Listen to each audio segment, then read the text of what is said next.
Good morning students. आज अब business statics की रिवीजन के अंतर्गत देखेंगे कि डिसेंडिंग जब सीरीज हमें दी होती है, अवरोही श्रेणी हमें दी होती है, तो उस स्थिति में अपने अर्थमेटिक मीन की गणना कैसे करेंगे। यानी डिसेंडिंग सीरीज के अर्थमेटिक मीन के क्वेश्चन को अपने हल करके देखेंगे, जिससे आपका ये टॉपिक रिवाइज हो जाएगा और परीक्षा में आपको काफ़ी मदद मिलेगी। तो अपने इसका एक न्यूमेरिकल क्वेश्चन देखते हैं, ताकि जो है आपको पता लगे कि डिसेंडिंग सीरीज में कैसे जो है अर्थमेटिक मीन की अपने गणना व्यवहार में करते हैं। ये जो आपकी स्क्रीन पर एक क्वेश्चन आ गया है, क्वेश्चन मैंने किताब से लिया है। अपने इस पर बात करेंगे, इसको मैं आपको डिटेल से समझाऊंगा ताकि ये कंसेप्ट आपको अच्छी तरह से रिवाइज हो जाए। वैसे तो अपन कर चुके हैं क्लास में, लेकिन एक बार रिवाइज हो जाए तो बढ़िया रहेगा। एग्ज़ाम का पता नहीं कब होंगे, तो जब भी होंगे, लेकिन आपको पूरी तरह से तैयार रहना है ताकि आप अच्छा स्कोर कर सको। तो ये आप देख रहे हो, अपने को क्वेश्चन इसमें दिया हुआ है कि एक पब्लिक पोलिंग एजेंसी द्वारा 200 व्यक्तियों का साक्षात्कार लिया गया, माध्य उम्र की गणना कीजिए। एक जो है पब्लिक पोलिंग एजेंसी द्वारा 200 लोगों का साक्षात्कार किया गया, कैसे अपने डिसेंडिंग जो सीरीज है उसमें अर्थमेटिक मीन की गणना करेंगे। तो ये आपके सामने क्वेश्चन आ गया है। इसमें लिखा है कि एक पब्लिक पोलिंग एजेंसी द्वारा, देखिए एग्जाम में आपको लगभग ऐसे ही क्वेश्चन मिलते हैं, तो आपको उस मेंटली उसके लिए तैयार हो जाएं कि आपको एग्ज़ाम में कैसे क्वेश्चन हल करना है। तो इसीलिए मैं आपको जो है ये न्यूमेरिकल इस पर आपको समझा रहा हूँ, ताकि आपको पेपर में प्रॉब्लम नहीं आए। क्योंकि कॉलेज तो अब क्लासेस बंद है, तो आपकी जो रिवीजन होती रहे, आपकी पढ़ाई जो है बाधित ना हो, आप अच्छे मार्क्स से पास हो सकें, ये हमारा उद्देश्य है। तो अभी हम देख रहे हैं कि इसमें अपने को दो चीज़ें इसने क्वेश्चन में दी हैं। 200 people were interviewed by a public opinion polling agency, calculate the mean age.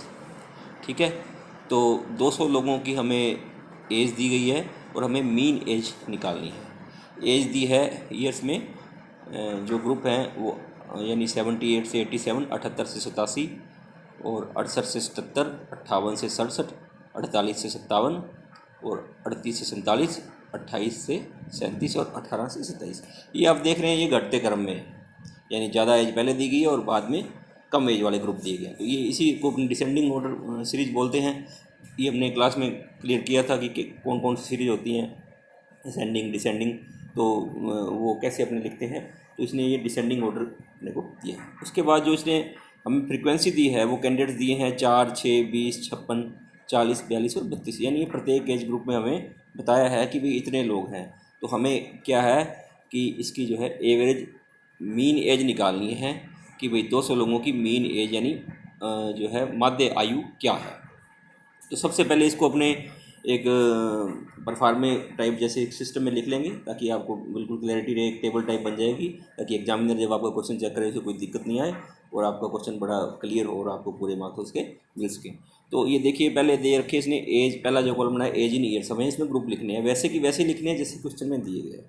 ठीक है, ये डिसेंडिंग है, हम इसको डिसेंडिंग में ही रखेंगे और डिसेंडिंग में ही हल कर लेंगे, इसको सेंडिंग में करने की कोई ज़रूरत नहीं है। तो ताकि कोई गलती ना हो, कोई मिस्टेक आपसे ना हो। तो जैसे जैसे दे रखे हैं 78 से 87, 68 से 77, 58 से 67, 48 से 57, 38 से 47, 28 से 37 और 18 से 27, ये अपने ये ग्रुप ऐसे की ऐसे लिख लेंगे। और इनके सामने नंबर ऑफ़ कैंडिडेट्स है, यानी इसकी फ्रिक्वेंसी है वो लिख लेंगे। पहले ग्रुप में 4, 6, 20, 56, 40, 42 और 32, ये जो इनकी हमने फ्रिक्वेंसी लिख लेनी है। तो अब हमने आगे क्या करना है, आपको पता है कि भाई जो सतत श्रेणी होती है उसके अंतर्गत अपने जब मीन निकालना होता है तो हमें मीन वैल्यू मिडिल वैल्यू चाहिए होती है, मध्यम मान चाहिए होता है। तो मध्यम मान निकालने के लिए अपने क्या करेंगे, इनका मतलब इसको इनका एवरेज निकालेंगे। 68 से 87 का जो ग्रुप है, इसमें अपने इसको मिडिल वैल्यू निकालेंगे, जो 78 प्लस 87/2। तो इस प्रकार इन सब का निकालेंगे, प्रत्येक ग्रुप का निकालेंगे। तो इस तरह से हमारे पास मिडिल वैल्यू आ जाएगी। और 78 और 87 वाले ग्रुप की 82.5, इसी प्रकार से अगले ग्रुप की 72.5, फिर 62.5, 52.5, 42.5 और 32.5 और 22.5। ठीक है, तो ये हमारे पास इनकी मिडिल वैल्यू आ गई। अब हमारे पास मिडिल वैल्यू आ गई और फ्रीक्वेंसी हमें दे ही रखी है, तो हम क्या करेंगे, इसको डायरेक्ट भी कर सकते हैं, एफ एक्स कर सकते हैं, यानी मिडिल वैल्यू जो एफ इंटू एक्स, जो मिडिल वैल्यू उसे एक्स बोलते हैं। लेकिन हम इसको क्या करेंगे, एक लघु विधि द्वारा इसको जब अपने हल करेंगे तो एक कल्पित माध्य ले लेते हैं अपने, ताकि जो हमारी गणना आसान हो जाए। तो हमने ये कल्पित माध्य इनका मान लीजिए ले लिया 44.5। तो इस 44.5 को प्रत्येक मिडिल वैल्यू में से घटाएंगे तो उसको अपने डी एक्स के रूप में लिखते हैं, यानी ये अंतर अपने लेते हैं इसका जो है middle value minus assumed mean, X minus A is equal to D X. तो इसमें से 44.5 को 82.5, 72.5, 62.5, 52.5, 42.5, 32.5 और 22.5, ये पूरी सीरीज में से इसको घटाते चले जाते हैं। ठीक है, तो जैसे 82.5 में से 44.5 अपने निकालेंगे तो अपने पास क्या आ जाएगा, डी एक्स जो आ जाएगा हमारे पास ए। हाँ, इसमें अपने एज्यूम्ड मीन जो है इसके अंदर जो 44.5 छपा है, ये 44.5 लिख रखा है इसने, ए बराबर 44.5 एज्यूम्ड, ये नहीं है एज्यूम्ड जो है हमने इसमें 52.5 लिया है। ज़्यादातर मामलों में अपने मिडिल वैल्यू से लेते हैं एज्यूम्ड मीन, ताकि वो है दोनों तरफ जो अंतर समान रहे और हमारा जो है कैलकुलेशन ज़्यादा आसान हो जाए। तो 52.5 हमारा एज्यूम्ड मीन है, इसको आप थोड़ा इग्नोर करें कि इसके अंदर अपने इसमें एज्यूम्ड मीन इसने 44.5 दे रखा है, ये जो है 52.5 है। तो अब इस 52.5 को अपने पूरी सीरीज में से घटाएंगे, जैसे 82.5 में से 52.5 घटाएंगे तो हमारे पास क्या आ जाएगा, 30 आ जाएगा। उसी प्रकार से 72.5 में से घटाएंगे तो 20 आ जाएगा, आगे 10 आ जाएगा, फिर 52.5 में से 52.5 घटाएंगे तो 0 आ जाएगा, फिर आगे जो है -10 आएगा, क्योंकि 42.5 में से 52.5 घटाएंगे तो -10 आ जाएगा, फिर 32.5 में से 52.5 घटाएंगे तो -20 आ जाएगा, फिर 22.5 में से 52.5 घटाएंगे तो -30 आ जाएगा। इस प्रकार से आप देखेंगे कि हमारे पास जो ये x माइनस ए जो है dx अपने आ जाएगा पूरी सीरीज के लिए। अब इस dx को अपने इस f से गुना करेंगे, f से इसको मल्टीप्लाई करेंगे तो f हमारा है 4 और dx है हमारा पहली जो है वर्ग के लिए वो है 30। तो इसको अपने 4 इंटू 30 सीधा 120 भी कर सकते हैं, लेकिन अपने इसको और सरल करने के लिए इसमें क्या करेंगे, सारी की पूरी सीरीज को एक समान संख्या से भाग दे करके इसको समान कर सकते हैं। तो आप देख रहे हैं ये सारे 30, 20, 10, 10, 20, 30 है, तो इसको अगर 10 से भाग भी दे दें अपने तो सारा जो है जो इसके अंक है और छोटे हो जाएंगे और गणना और आसान हो जाएगी। तो 10 से भाग करेंगे तो ये जो हमारा बाद आ जाएगा 30, 20, 10 की बजाय आ जाएगा 3, 2, 1, 0, 1, 2, 3। तो ये हमारी जो सीरीज और आसान हो जाएगी। तो अपने इस अब dx को जो है f से गुना करेंगे, 3 इंटू 4, 6 इंटू 2, 20 इंटू 1, इस प्रकार से ये गुना करते चले जाएंगे और हमारे पास क्या आ जाएगा, f dx आ जाएगा। f dx जो है वो हमारे पास आ जाएगा। फिर अपने इसका क्या करेंगे, टोटल करेंगे। तो टोटल जब अपने इस लगाएंगे 12, 12, 20, -40, -84, -96। तो अब जब अपने इसका टोटल करेंगे तो ये हमारे पास टोटल आ जाएगा 176 माइनस में, तो माइनस में 176 जो आ जाएगा।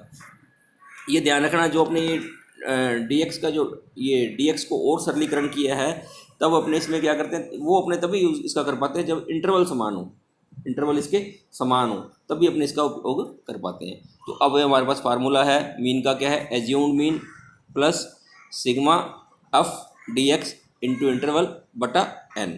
तो ये हमारे पास अब फार्मूला आ गया। इस फार्मूले में अपने जो वैल्यू कैलकुलेट की वैल्यू निकालेंगे। अब सबसे पहले लिखेंगे ए एज्यूम्ड मीन हमारा क्या है, 52.5। ध्यान रखना, एज्यूम्ड मीन हमारा इस क्वेश्चन में 52.5 है। ये जो प्रिंटिंग मिस्टेक है ये 44.5 छपा हुआ है। तो 52.5 plus sigma F D x कितना है हमारा 176 माइनस में बटा एन, हमारा टोटल जो है लोग कितने हैं, टोटल फ्रीक्वेंसी का जो टोटल कितना है वो है 200। तो 1.76 बटा 200 इंटू इंटरवल, क्लास इंटरवल हमारा कितना है, जो इसको अपने इसको डिवाइड करके इसको आसान बनाया था वो क्या है, 10 है, क्योंकि ये 30, 20, 10 इनको सबको 10 से डिवाइड किया था ना, तो ये हमारा जो इंटरवल आ जाएगा 10 आ जाएगा। तो 176 अपॉन 200 इंटू 10 प्लस 52.5। तो इसको अपने ऐसे फार्मूले में जो है अपनी वैल्यू रख देंगे। इसके बाद हमारे पास जो है मीन आप देख रहे हैं आंसर आ जाएगा 43.7।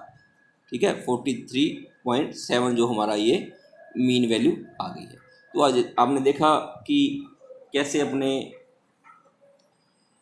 जो है डिसकंटिन्यू सीरीज में डिसेंडिंग ऑर्डर में सीरीज होने पर कैसे अपने जो है एज्यूम्ड मीन मान करके लघु विधि से, शॉर्ट मेथड से मीन की गणना करते हैं।